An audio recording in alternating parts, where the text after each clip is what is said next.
Good afternoon, everyone, and welcome to today's UDL UDISINFOLAB webinar. My name is Inès Gentil, and I'm a project officer at the UDISINFOLAB. Before we begin, a couple of housekeeping notes to keep in mind. This webinar is being recorded, and the recording will be available shortly on our YouTube channel, where you can also access all of our past webinars. And for the questions, today we'll use Slido and not the Zoom Q&A. So just scan the QR code on screen or go to slido.com and enter the code #disinfo. We'll come back to your questions during the Q&A at the end of the session.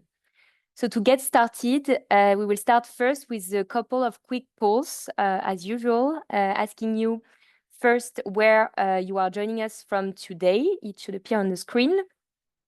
So you can enter your city or your country. So Ireland, London, great, Brussels.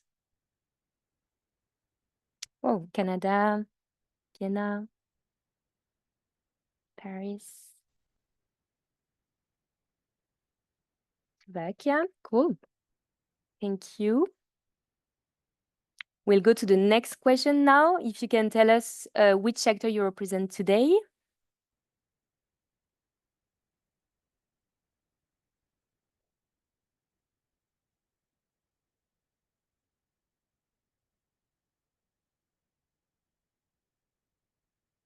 Okay, mainly NGO, civil society, academia, great. Thank you very much.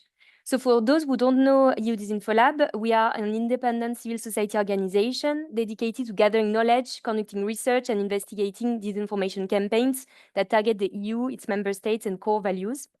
We also play a key role in supporting community building efforts and engaging stakeholders across sectors in the counter-disinformation community. We regularly organize these webinars to give voice to experts in the counter-disinformation community and to help sharing knowledge and to help foster dialogue across disciplines as well. I will now go to the next slide and just say a quick reminder that the registration for our annual conference is still open. It will take place on the 15th and 16th of October in Ljubljana, Slovenia. The draft program with the confirmed speakers is already available on our website, and you can find all the details and register via the website or by scanning the QR code that you see on the screen. So let's now turn to the focus of today's webinar, the online manipulation market, which is a crucial but often overlooked aspect of the disinformation ecosystem. It's estimated that around a quarter of all internet traffic now comes from malicious bots. And these aren't just spreading disinformation, they're also stealing personal data, amplifying division, manipulating public discourse, and scamming users. And at the heart of this lies a thriving black market where fake engagement, disinformation campaigns, and influence operations are bought and sold like any other service. And despite its scale, this market has been received surprisingly little systematic research until now. And our speaker today, Dr. John Rosenbeck, has been at the forefront of mapping this ecosystem. He'll walk us through how this manipulation market operates, who sells what, to whom, and why. He'll also share findings from a recent study exploring what determines the cost of manipulation services and introduce us to the Cambridge Online Trust and Safety Index, a new tool that tracks these markets in real time across platforms and countries. So Dr. John Rosenbeck is a lecturer in psychology and security at King's College London and the University of Cambridge. His research examines how technology, propaganda, and polarization interact in today's digital landscape. And he's the author of more than 70 academic publications, including 2 recent books, The Psychology of Misinformation and Propaganda and Ideology in the Russian-Ukrainian War.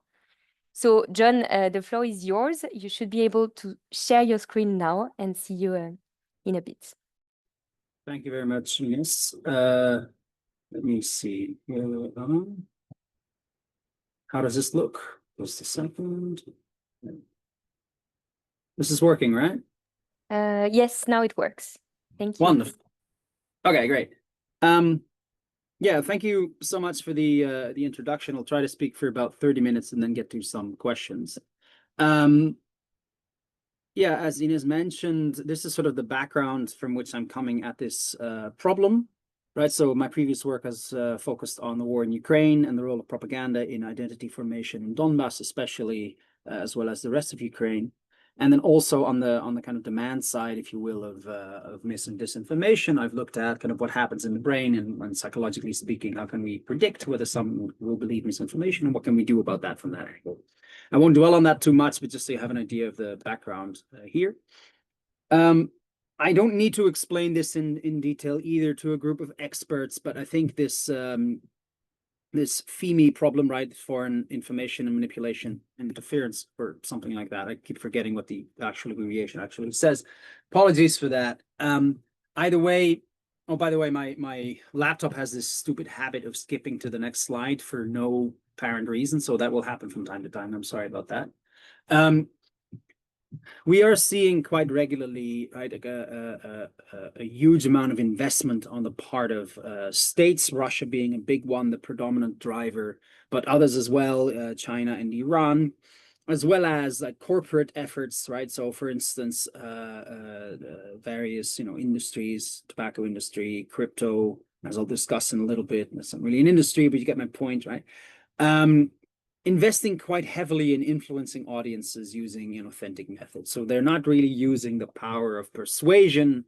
They are using different ways that the internet affords them to subvert media ecosystems to suit strategic goals, right? So this isn't, in my view, necessarily an ideological pursuit. This is a strategic pursuit, meaning the Russian Federation considers it, for example, beneficial to its interests to purchase influencers and basically pay them to spread propaganda, to set up bot armies, to try and kind of find ways around platform security measures, to sort of spread their content and amplify it in an artificial manner, kind of beyond what it would be ordinarily be considered in terms of popularity. So astroturfing effectively is how it's solved.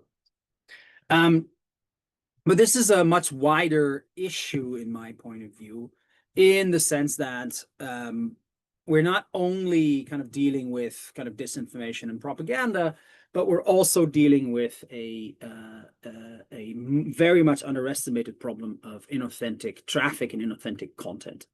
And so this here, as you can see in this figure, is an investigation that was done by a platform called Barracuda, which basically year on year estimates the number of bots that are responsible for the internet traffic, like global internet traffic. And you can see they've made a distinction between good bots, bad bots, and humans. Good bots are harmless, inauthentic activity, right? Web crawlers, chat bots, backlink checkers, news aggregators, et cetera, et cetera. So there's a million different use cases for bots to exist online. That are just beneficial. They save us work, they save us time, they're nice to have around. But you also have what we call bad bots, right? Those are like automated accounts or not necessarily even accounts, but just activity that is designed to steal personal data or scalp event tickets or overload target websites with traffic, right? DDoS attacks. And sometimes they also mimic human behavior, right? So for example, bots that post content online. This investigation here, as you can see, shows that in 2024, the percentage of bad bots, the percentage of internet traffic that was made up of bad bots is 24%. That's a lot. What you can also see is that was 39% in 2021, 30% in 2023, et cetera, et cetera. So there appears to be a decline happening here, which on the surface of it looks like good news, but I don't think it is, because this decline set in as tools like ChatGPT and other generative AI tools became publicly available, which effectively translates to the fact that bots are getting better at looking like humans. And we can no longer really meaningfully detect that they are bots.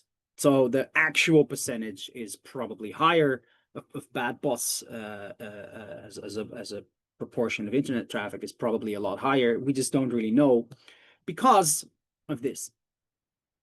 So this is a study that was published last year by a team in the University of Indiana led by Phil Mentzer, who are extremely good at bot detection. So they're basically a global expert, like the global experts on how to identify inauthentic content. And they identified first a crypto scam bot network of about 1,100 accounts on Twitter or X. And the way that they found out that these were bots was basically self-revealing messages. So they tricked them into revealing that they were AI, more or less, right? So that's one method of bot detection. And so they ran what they call a botometer, which is a tool that they developed in admittedly prior to the rise of generative AI, right, in 2022. But nonetheless, it is a kind of state-of-the-art bot detection to see if they could automatically detect these accounts as bots. And this absolutely wasn't the case at all, right? As you can see here, the R is roughly translates the percentage of times that the algorithm correctly flags a bot as a bot, and that's 4%. And that's not great. Which means that the best tools we have available at the moment to detect individual bot accounts are far from perfect. In fact, they're very, very, very bad at this task because it's very, very difficult, right? They note that sometimes you can identify bot networks through coordination patterns, right? So if you have a network of bots that display a particular type of behavior that is known to be kind of likely to be artificial, if you will, you can detect that. But for looking at each individual account, they note in this paper, when inspected individually, even human experts cannot determine the bot's nature easily, right? So this is becoming an extremely difficult task. And that also means that in practice, right, it becomes really hard for people to know if a piece of content that they're seeing online was produced by a bot or not, especially with respect to text, like written text, basically. Of course, as some of you may know, I've in the past worked on kind of individual level solutions to this problem, by which I mean focusing on kind of training individuals, if you will, to identify certain types of quote unquote bad content. And there are some successes there. I think it was kind of okay, all things considered, but you're subject to a lot of like major boundary conditions, for example, with respect to the effect going away over time, needing kind of constant re-updating, and the fact that like some types of content are just really, really difficult to detect. For example, if it's a bot, you cannot really teach people what cues to look out for in written text, for example. This isn't to like brag about my previous work. In fact, quite the opposite. I would argue that this work stands as not nearly enough to really reasonably combat this increasingly sophisticated problem. And so I would advise against relying on these types of individual level solutions exclusively. So that means that we need to start doing something else. And in my view, right, like, or at least I've tried to, in a very awkward way, conceptualize this problem as a, God's sake, as a pipeline, where we have the producers of FEMI, of inauthentic content, of disinformation, et cetera, et cetera. This can be a wide variety of actors. I've visualized a couple of them here, right? And there's a pipeline between them and their intended consumers. Again, crude visualization, but the point that I'm trying to make here is maybe it makes sense to focus our efforts not on the producers, because we can't really ask them nicely to go do something else. That wouldn't work. And the consumers, well, I've just discussed, is very costly and very, very effortful and very complicated. So let's try to focus on this pipeline. And in my view, what would be best is to focus on where this pipeline is thinnest, because that hopefully, if you manage to squeeze the pipeline to be even more thin, right, then that means that the supply of disinformation that producers create is reduced, and which then also hopefully at least reduces its impact at the consumer level. Again, this is a crude visualization and a very, very crude theory, but hopefully you'll see what I mean when I begin to explain. So what I would argue is that one of the narrow points of this pipeline is the market that a lot of the producers of disinformation and other types of unwanted activity rely on, right? And so this is basically a gray market. I don't think black is quite right. I'll explain why. But a gray market where people can purchase all sorts of services, right? So for instance, if you have an Instagram account and you want more likes on your Instagram page, or if you're a company and you want to be more visible on Google, or if you're a threat actor who wants to destroy democracy in the European Union, right, you end up in the same place. you end up with these providers of online manipulation services. A visualized one here, this is SMS Activate. But basically, these are companies that sell you inauthentic activity, and that can range from anything to fake account registrations, to fake likes, to some fake views, etc., all the way up to influence operations, right? Like full-scale bot networks programmed to publish certain content, right? And so the problem with this particular market, aside from it being widely, available and not regulated in any meaningful manner, is that it's extremely cheap. So for 10 euros, you can buy 20 to 70,000 fake views, 2,000 to 24,000 fake likes, 600 to 8,000 fake followers, or 100 to 800 fake comments.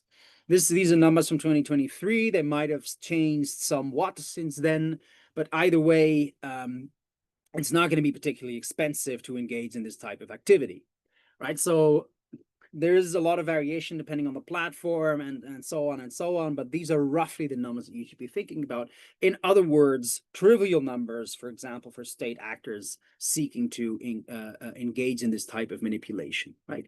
And so I think that as a hypothesis, making this more expensive should hopefully reduce the supply of these types of services, right? And so we've tried to find, well, first of all, we've tried to find ways to understand this market, which is step one to trying to find out what rules should exist for that market. And so this is a project that is ongoing, led by myself and Dr. Anton Beck from Cambridge University, the Judge Business School specifically, along with Yara Kirichenko, my PhD student, and Professor Sander van der Linden, also from Cambridge. I will say that what I'm about to present is work that is under review at the moment. And so I would encourage you not to share this too widely outside of your network, simply because we want to make sure that the journal kind of, when it gets published, is able to get the scoop, if you will, in a sense. And so for that, like, respectfully requested to, like, of course, take this with you and talk about it and so on, of course, but I wouldn't recommend this to be sort of widely publicized knowledge before the publication of the actual article, also because it's important to note that these are still findings that have not been through the full process of peer review, just one stage for now. Okay, so the first thing that we did was map out this vendor market. So we've identified dozens and dozens of vendors selling online manipulation services, right? And their offers, as I mentioned, vary from low-end fake likes and views, which is basically for vanity metrics inflation. Your nephew has a YouTube channel, wants to be more popular, and buys a couple of fake followers.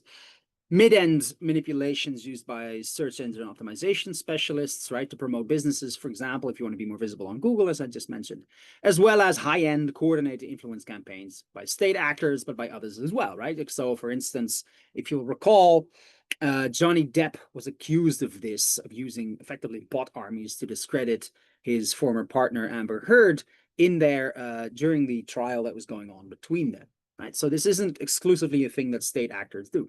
Again, I'm not 100% sure if Johnny Depp was ever proven to be the case. I just remember that this was a widely spread discussion, and so I will not make any statements as to whether this is true or false. Either way, you get the point. The cornerstone of this marketplace, in our view, are SMS verifications. So what are SMS verifications? So basically, whenever you register an account on any platform, you have to verify that account using a text message, right? And so that means you need a SIM card, you need a phone number, right? And that can be a virtual SIM card, or that can be a physical SIM card. And so what happens is that these vendors, right, as a first step in the online manipulation process, buy up SIM cards and register these fake accounts in bulk, right, with using either virtual SIM cards or what they call SIM farms. And SIM farms are basically just huge machines where you have a bunch of SIM cards being registered at the same time. That's an interesting phenomenon, right? And there's a reason why they do this, which I'll get into in a second. But either way, you can see here that in 2023, these marketplaces had substantial traffic, right? So the biggest one had about 16 million visitors between March and May of 2023. This has only grown since then. These are slightly old numbers, but just for your kind of to have an idea of the scale here. And what we also found is that these vendors appear to be operating from or catering to, it's not 100% clear which of the two, the Russian Federation. So by what I mean by that is most of them have websites in multiple languages, but they are written in, you know, grammatically correct Russian. They offer payments through Russian payment providers, etc. Whereas the English is kind of crummy, a bit incorrect, etc., etc. Right? So at the very least, like they're very interested in making sure that Russians can access these websites and that they're not making any mistakes in the provision of these services. Whereas that's not quite the case for the English language version of these websites. Okay. What do they look like? Well, here I've taken a screenshot from the SMS Activate website, right? And so here you can see, right, if you want to select if you want to buy an account for Google, YouTube, or Gmail, right, the minimum price for that is 0.0075 cents on the dollar. And then here you can basically, on this website, right, you can register virtual numbers. And here I've selected Russia, and you can see here for like various platforms. Carrefour has a French, you know, supermarket chain. Wirex, I'm not sure. I think it's a money transfer app. Not 100% sure. Either way, you can see here that for one registration on this day, you pay 9 cents for let's say Carrefour, and that there are 30,000 registrations available inside the Russian Federation, right, on this given day. What they also do is they keep blogs. So they're not shy about their activities whatsoever. Here you can see that they write basically about how to bypass Android CAPTCHA on Telegram, right? How to register a Telegram account without having to, you know, be a human. How to create a Google account without a phone number, et cetera, et cetera, et cetera, et cetera. Right, so this is, again, I call this a gray market because a black market is illegal. This market is not illegal exactly in most countries, and I don't think any country this would be an illegal thing to do. You would go to jail for. I'm not sure that you should either, but either way, the point is that you don't. But you are operating outside of the terms of service of most platforms. So if Google catches you doing this, they're not going to appreciate it, and you will definitely get a ban, right? So from that perspective, right, like it's a gray zone. It's not fully illegal. It's not fully legal either, or fully like a white market, I suppose. It's not quite that either.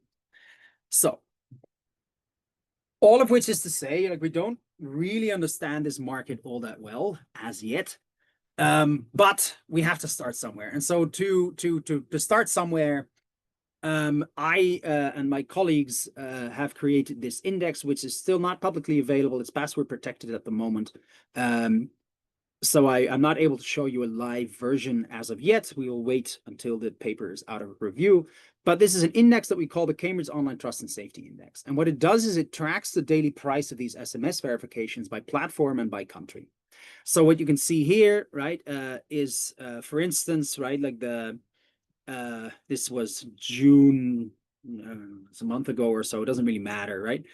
Where you can see that on the day, on average, for $100 US, you could buy 2,900 verifications for Instagram accounts. And here you can see on the right, kind of the list of prices going down. So the highest price is in Japan, and it goes all the way down to you know, the lowest price for a given country, which allows us to see how easy and cheap it is to engage in these types of online manipulation on any given day or on any given platform. And so here you can see how that works, right? I've now hovered my mouse. This is June 27th.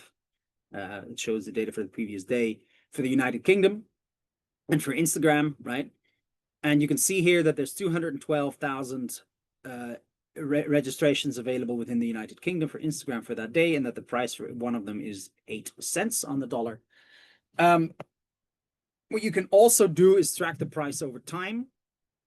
So here I've plotted the time for the timeline basically between the start of data collection and the most recent date for the United States and the United Kingdom, right? And you can see here that, for example, in the United States, the price for Instagram verifications was a lot higher prior to the elections and then really kind of dipped after the 2024 elections. I'm not saying that there's a causation happening there. I'm just saying that those are interesting hypotheses to explore that this tool allows you to see.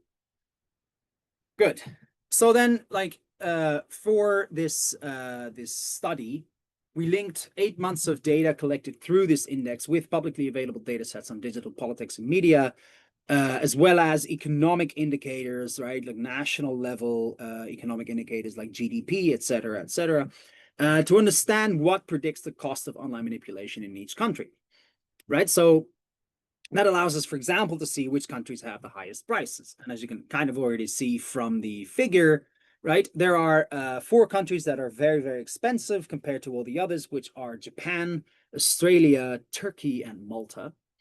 And many other countries are extremely cheap. For example, the United States, the average price for any SMS verification is 25 cents compared to almost $6 for Japan. In the UK, it was 10 cents, and in Russia, it's 9 cents. So it's extremely, extremely cheap in a lot of different countries. But there also does appear to be some quite hefty variation in this price between countries, which is subject, we think, to regulation to a certain degree. So, for example, in Japan and Australia and in Turkey, it is very, very hard to buy a SIM card and register it because very often it is linked to your passport or your ID card or something else, right? Which makes it much more complicated to buy up SIM cards in bulk, which we believe drives up the price. How do we know this? Well, so we ran this, it's called a gamma regression, basically, because of the structure of the data that we had, where we basically had a multiple regression where we had various factors predict the price of SMS verifications. What we found out was that there's quite a big difference between low quality and high quality verifications in terms of the price, meaning the price is much higher on average and also a little bit more volatile for high quality verifications. High quality verifications are those that have a higher success rate, and the ones that have a higher success rate are usually the account registrations that you rely on physical SIM cards, so these SIM banks. And the virtual registrations have a much lower success rate, by which I mean they're much more likely to be flagged by platforms as being fake or inauthentic and therefore banned. If you use a physical SIM card to do this, 99% of the time the account registration goes through. And so what you can see here is that for most of the societal level indicators, like how much disinformation there is, how much censorship there is on the internet, or how much diversity there is online, or the use of social media for political action or political polarization, we don't find significant associations, although some of them are close. But I don't want to p-hack this paper, basically, and so I don't want to make claims around this. What we do find is that there are some economic indicators that are significantly predictive of the price of online manipulation. And so there's GDP here, right, which makes sense. Higher GDP means higher price, sensible. Phones per capita, lower number of phones per capita means higher price, right? Which also makes some sense because there's fewer phones available, therefore, right, demand goes up, or supply goes down, demand goes up. And the number of available registrations, right, can also be explained through these same dynamics. But the most interesting one here is the SIM card price, right? So the price of a physical SIM card in a given country is significantly associated with the cost of online manipulation. The higher the price of a SIM card, the higher the cost of engaging in these types of activities, right? So that is, I think, extremely interesting in a lot of different ways. But what I do want to stress is that this is very much preliminary research. Which is to say, we have one paper under review. We don't have a lot else. There isn't too much on this as of yet. And so I've, to close with, I've mapped kind of what we don't know and what we're currently in the process of acquiring funding to study. And so first of all, we need to map this digital manipulation economy, right? We need to map out the suppliers. We need to do a market taxonomy. Who is in this market? Operators, which phone operators are allowing this, right? Is it Vodafone? Is it O2? Is it someone else, right? Like, who knows? Depends on the country, I suppose, but we don't know. How is marketing being done by these suppliers? Who are they marketing to? What are their motivations? We are unclear.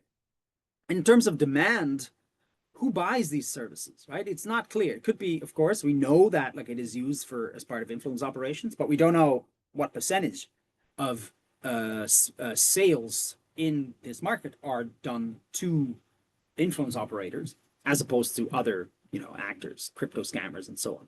Individuals, right? You could say like, well, what we know this market is being used for a lot is people seeking to evade domestic censorship. So for instance, if you're Chinese and you want to access the real internet and not the censored internet that they have access to most of the time, you can buy a fake account from another country where they don't have that type of censorship.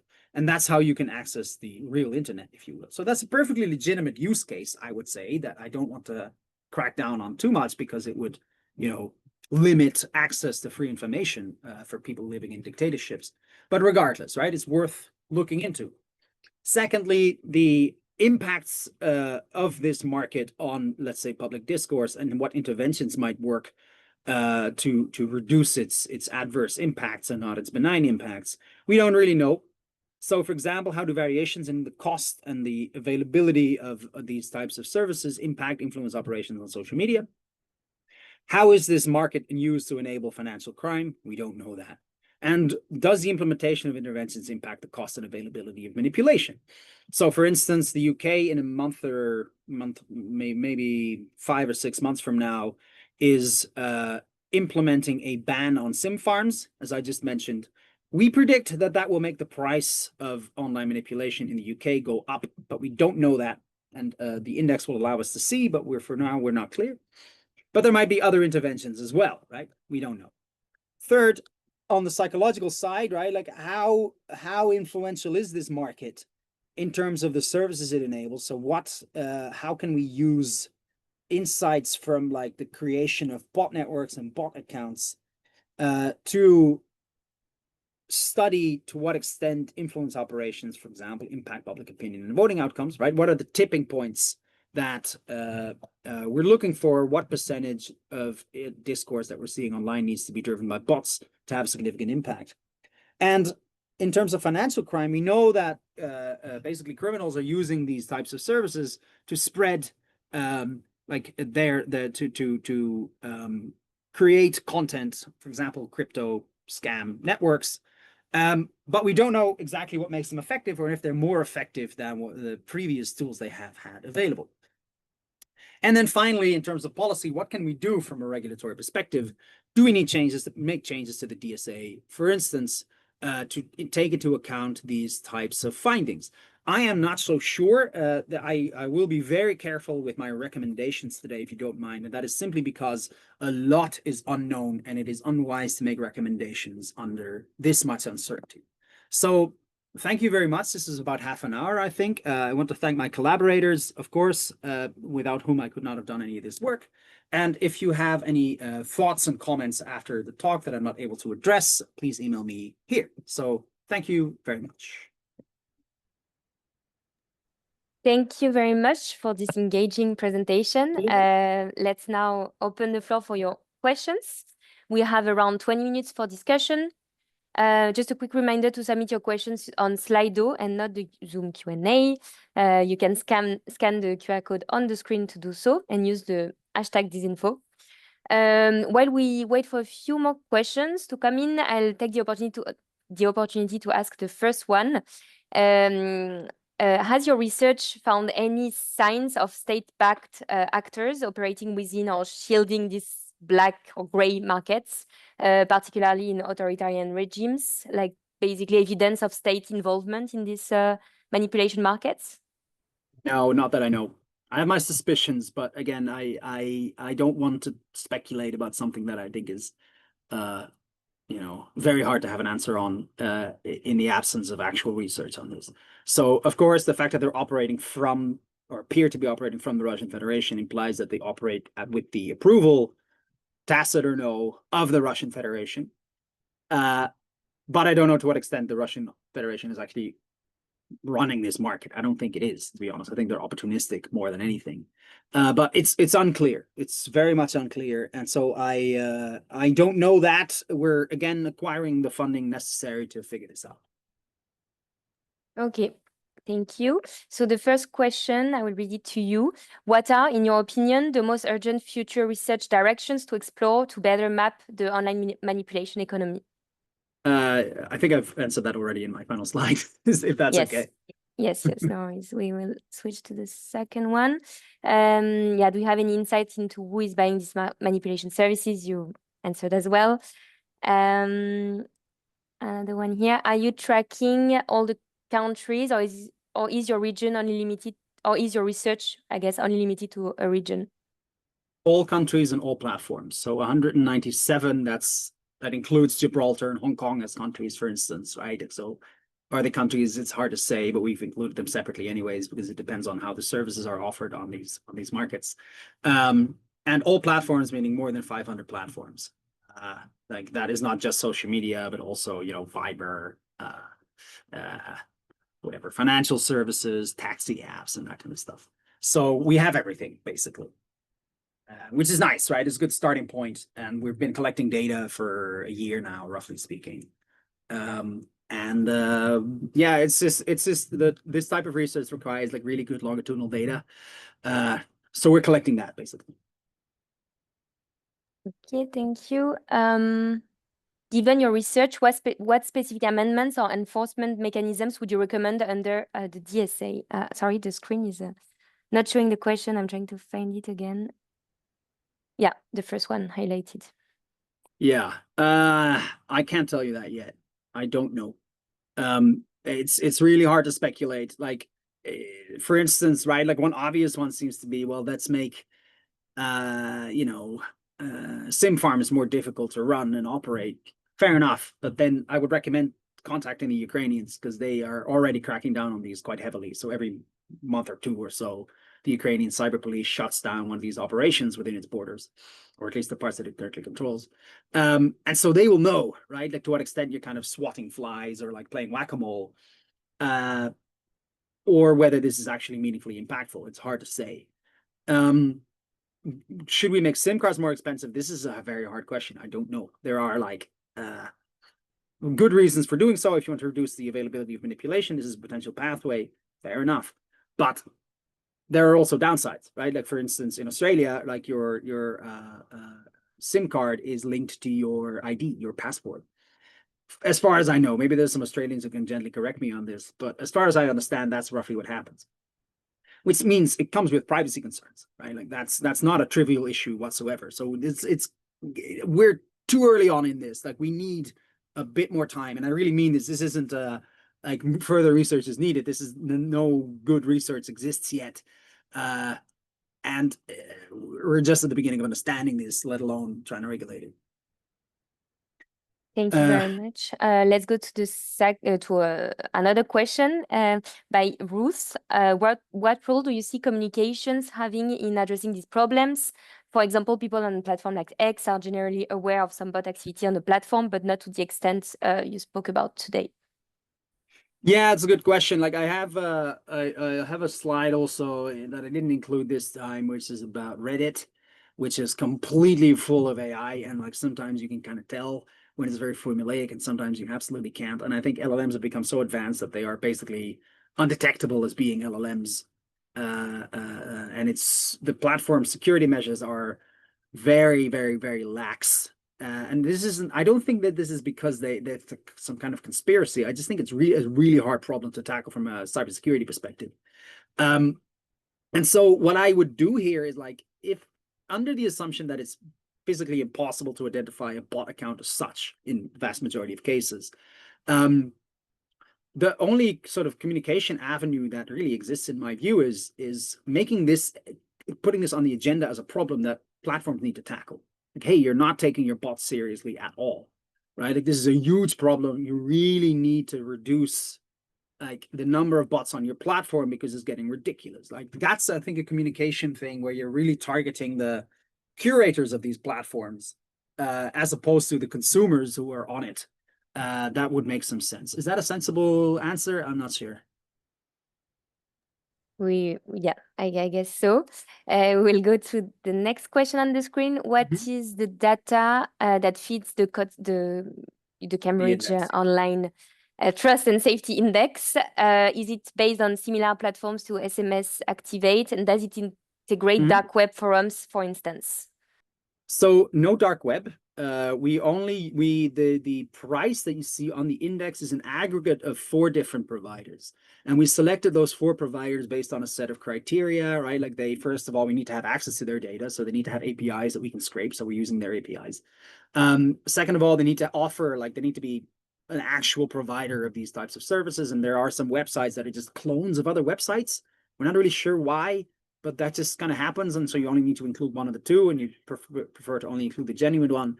And there's a bunch of other criteria that we applied, which allowed us to eventually arrive at these 4 out of 17, I believe, vendors that we initially identified. Basically because they offer the most reliable services and the best access to the data.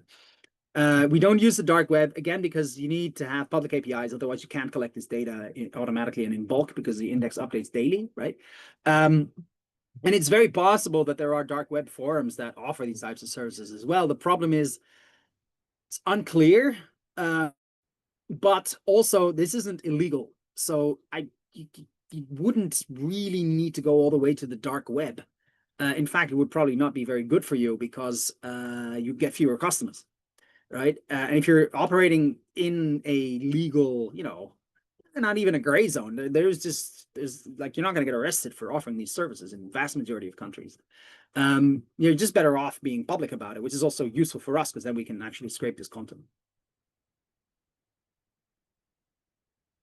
Great, thank you. We have a lot of questions, which is great. A question by Pavlo Krivenko. If online manipulation is now so cheap and scalable, are we already past the point where democratic discourse can be meaningfully protected online? No, we're definitely not past the point. We can definitely do things like, for instance, what will help is just delete your social media. Like, it will help you, right? In that sense, if you're worried about bots, just delete it, move on, go somewhere else, see friends in person, let's say, right? It's a very crude measure, of course. But I don't think we're like lost, or like, I don't want to be defeatist about this kind of thing.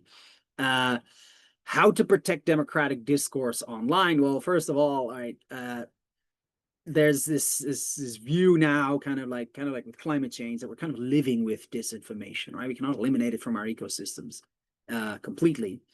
But I don't think it's wise to declare under those conditions that democracy has been lost to AI, right? I think this isn't what's happening. I think what can definitely happen is to have kind of more authentic online spaces that are becoming more and more popular. For example, Discord. It's really hard to have a Discord bot because it's just voices, right? And then I'm sure there will be a time when LLM voices are, very good at mimicking humans, etc. But we're not nearly there yet to that extent. And so, like, people are also kind of seeking out authentic spaces online that they want to be in, right? And it's so, yeah, and that's a process that might also continue. Thank you. The question at the top: what should political and governance program organizations be prioritizing in combating FIMI? Whole of society approaches, CSO-led pre-banking, as you talked about, or tech citizenship, versus supply-side policy legislative reform to reduce FIMI, or both? Yeah, the boring answer is both. Like, I think there's absolutely like value to like literacy efforts and good communication and like reliable communication, especially from governments and healthcare agencies, et cetera. There are just best practices for communication that I think are valuable to pursue and to follow.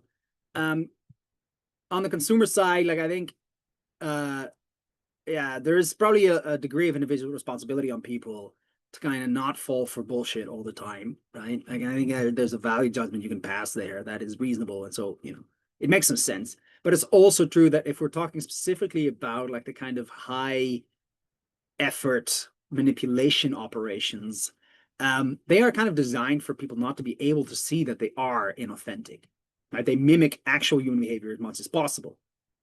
And so there, right, like it's just really hard, even for me as a supposed alleged, I guess, specialist in this area, to identify these accounts as such. I don't know if I'm reading some nonsense on some social media platform, if it's a Russian behind it or not, right? I can't tell. And it's not even really relevant either, right? So here, like, we're running into the boundary conditions of literacy, I suppose, or media literacy. And so from that end, like we're definitely looking at kind of the policy of legislative reform.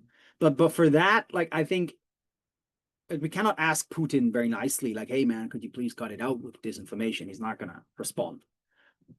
Right? So what you're trying to do is kind of make it as expensive as possible, perhaps, to engage in this type of activity. Because then at the very least, if they're doing it anyway, it's going to cost them a lot of money. Well, that makes more sense to me, right? Rather than being in this relatively unregulated landscape where like offering these types of services is incredibly easy and incredibly cheap.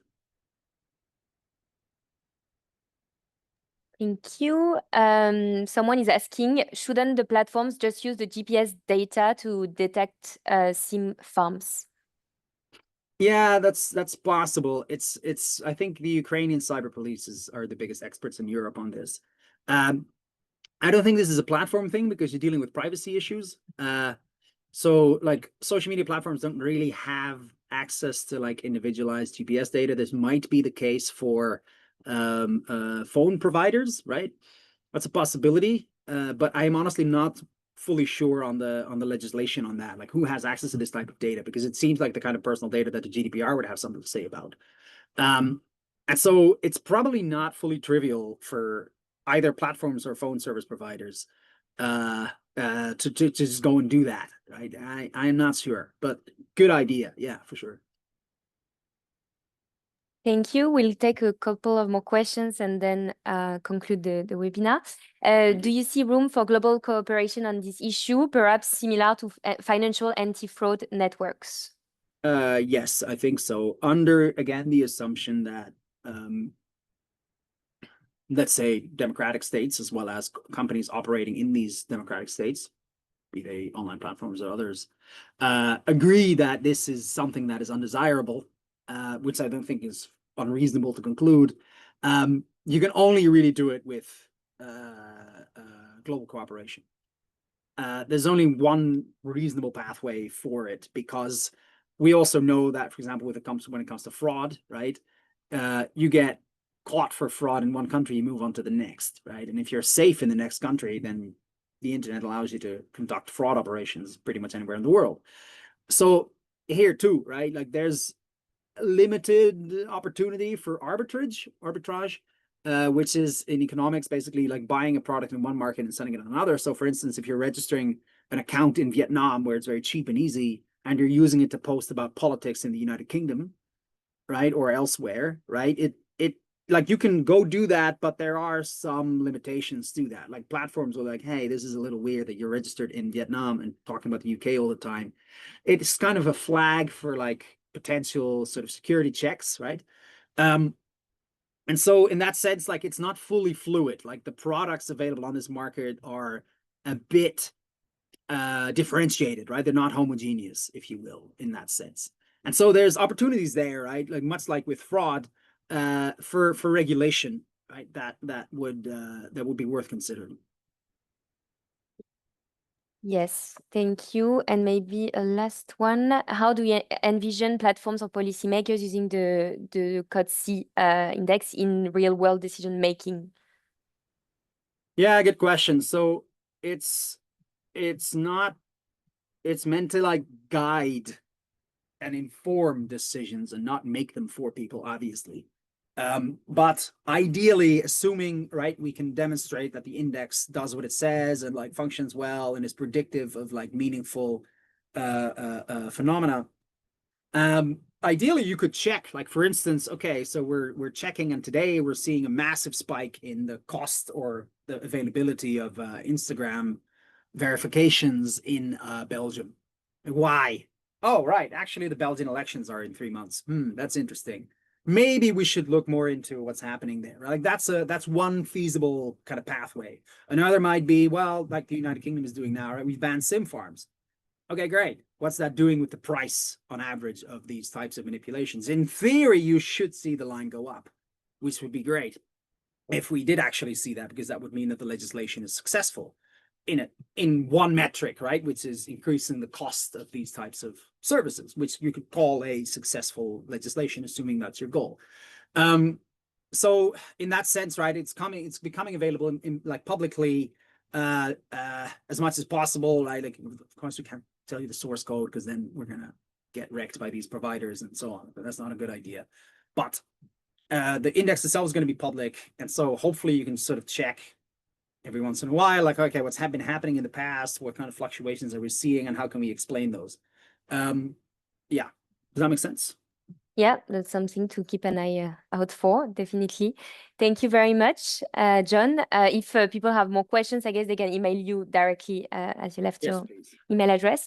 And that brings us to the end of today's session. Big thank you to you again, John, for sharing your insight and for your engagement of the engagement of the audience as well with all these questions.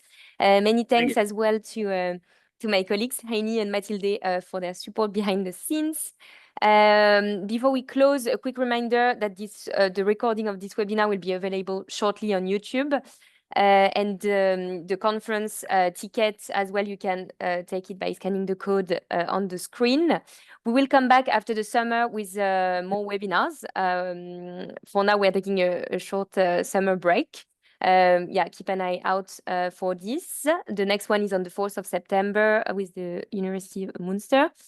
And yeah, thank you, everyone. We hope to see you again soon, either online or for our annual conference in Ljubljana this October. Thank you and have a great day. Bye. Bye.